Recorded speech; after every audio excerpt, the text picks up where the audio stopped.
একজন সাধারণ স্কুল শিক্ষক, হাতে চক, মনে স্বাধীনতার আগুন। সেই মানুষটির নাম মাস্টারদা সূর্য সেন। 1894 সালের 22 মার্চ চট্টগ্রামে জন্মগ্রহণ করেন মাস্টারদা।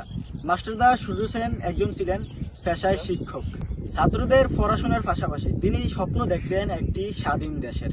ব্রিটিশ শাসনের অন্যায় বুঝে তিনি তরুণদের নিয়ে গড়ে তোলেন একটি দল। 1930 সালের 18 এপ্রিল তার নেতৃত্বে চট্টগ্রামের একটি অস্ত্রাগার লুট করা হয়। তখন থেকেই ব্রিটিশদের মনে আতঙ্ক তৈরি হয় মাস্টারদা সূর্য সেনকে নিয়ে। এরপর শুরু হলো দরফাকর। আত্মগোপনে থেকেও তিনি ভেঙে পড়েন।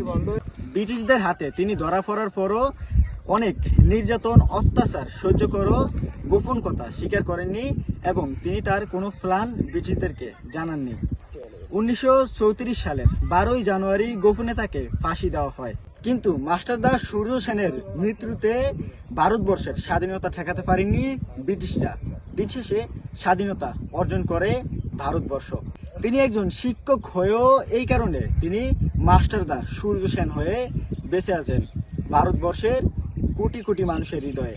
মাস্টারদা সূর্য সেন একজন বাঙালি, এটা বাঙালির জন্য সবচেয়ে বেশি গৌরবের। মাস্টারদা সূর্য সেন শুধু একজন শিক্ষক ছিলেন না, ছিলেন ব্রিটিশ সাম্রাজ্যের আতঙ্ক। আমরা মাস্টারদা সূর্য সেন থেকেই শিক্ষা নিব।